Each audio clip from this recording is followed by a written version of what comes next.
Hi, I wanted to make this video because I've been thinking, and this time I've been thinking about being gifted. And the reason I've been thinking about being gifted is because I think that might be what I am.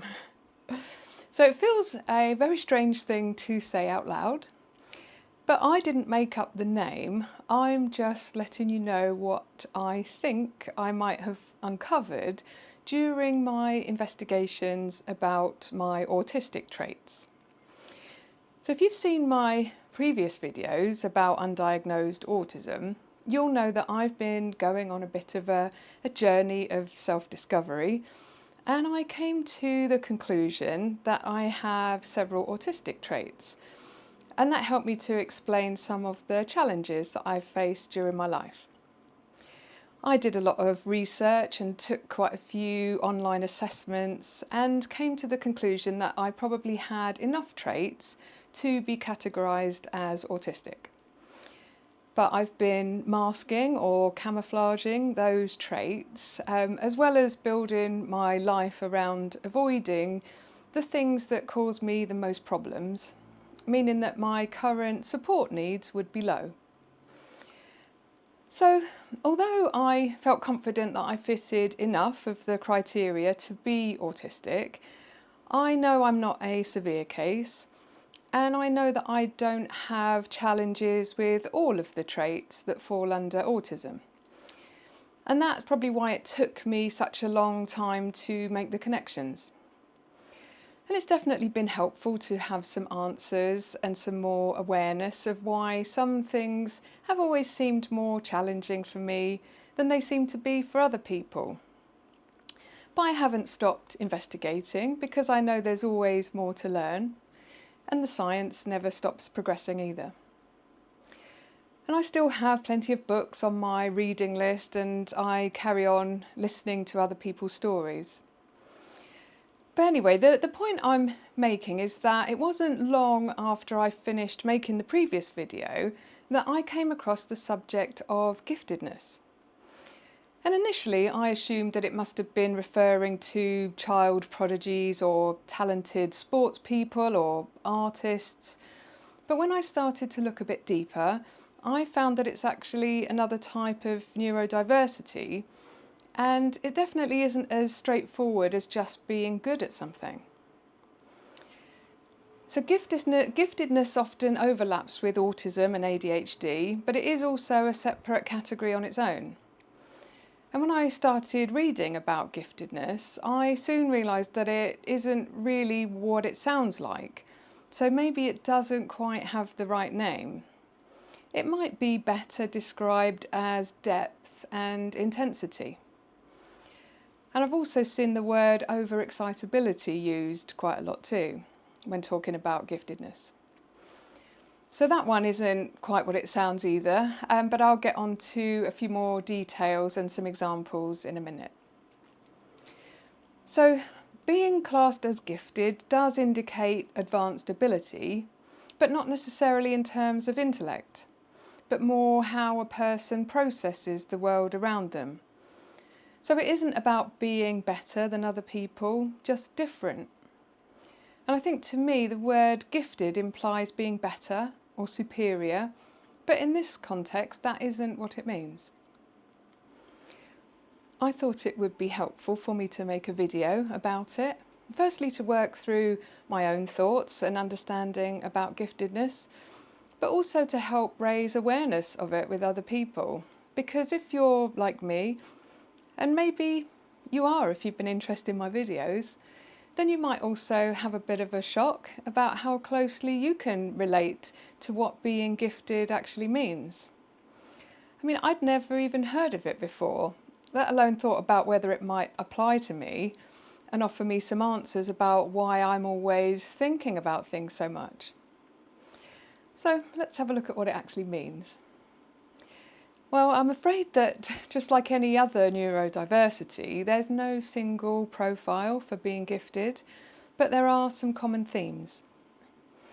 And the first one is intense curiosity, with gifted people having a constant need to understand things deeply, so they often research them quite obsessively. Sounds familiar? They often ask why beyond what other people might consider appropriate, and they can often spot patterns in something before other people. They tend to be quick learners and are often self-taught, undertaking their own research and obsessively reading about the subjects that interest them. They often have complex thoughts and, I'm not joking about this, are known to think about thinking. And if you've noticed the name of this channel and the name of my very first video, you might see why I resonated a lot with that one. I've said that I consider thinking to be a hobby, so I often think about thinking, but I'd never heard of anyone else describing it like that before. So I literally stopped in my tracks when I read that. They often have lots of ideas, so they can be very creative problem solvers. They often experience existential intensity, so ask big philosophical questions and look for meaning. They often have strong emotions, so feel deep empathy and deep attachment. They often have enhanced sensory sensitivity to light, sound, and especially smells. They can be very aware of other people's emotions. They can often be perfectionists who are critical of themselves and have a fear of underperforming. And they often have a feeling of being different from other people, so they might adapt their personality to fit in with groups when they realise that other people don't experience things the same way that they do. So that can result in masking to avoid appearing too intense or intimidating. And apparently women in particular are very good at doing that, so their traits often go undetected.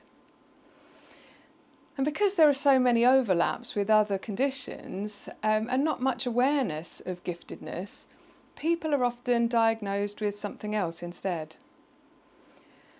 The most significant overlaps seem to be with ADHD and autism. So the rapid thinking can look like ADHD. The sensory and social differences can look like autism. And the hyperfocus and intensity can happen in all three. So, having learned all these new things, I'm no longer convinced that I've diagnosed myself with the right thing. I'm not in any doubt about being neurodiverse, but given the fact that I didn't tick all the autism boxes, only the ones around sensory sensitivity and cognitive processing, I'm thinking that the giftedness neurodiversity traits are actually looking like a closer match. I mean, it's possible that I could be both, but given the fact that I don't tend to have challenges with communication, it does seem to lean more towards giftedness as my type of neurodiversity. I'm looking for answers more than a label, so I'm not sure how much it matters. And the things I've learned about giftedness are definitely providing me with some interesting answers.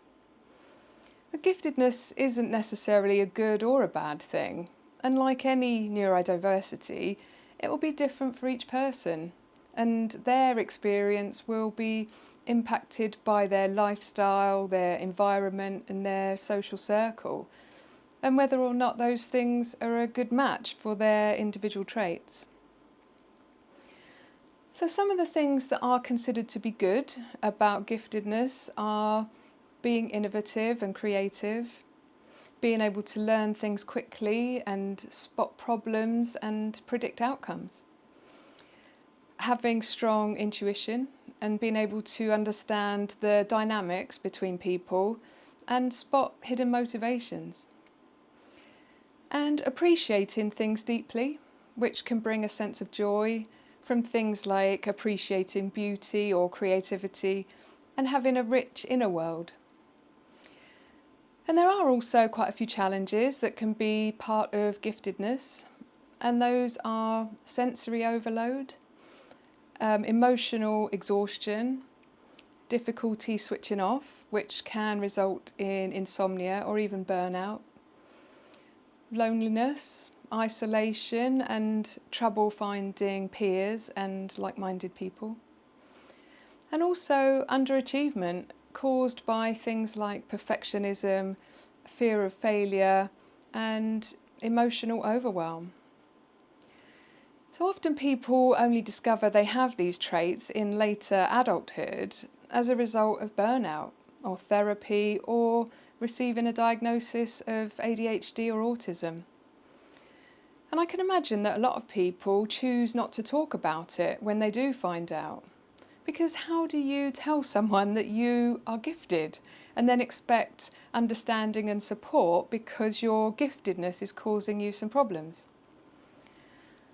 But the reality is, although it's referred to as giftedness, it doesn't mean superiority or guaranteed success. It's a different intensity of brain function, which some people enjoy having and others find really difficult. And for me personally, I've always loved thinking, and that's why I've called it a hobby. I don't always know what to do with all the thoughts that I have, and that's one of the reasons I started this channel, so that I had an outlet for all the thinking. But I do get a bit lonely at times, because it's hard to find people who want to dig into things as much as I do. And I've had to learn ways to manage that, and not to do too much info dumping on people who aren't interested. It's also always been really challenging for me to have to do something I'm not interested in.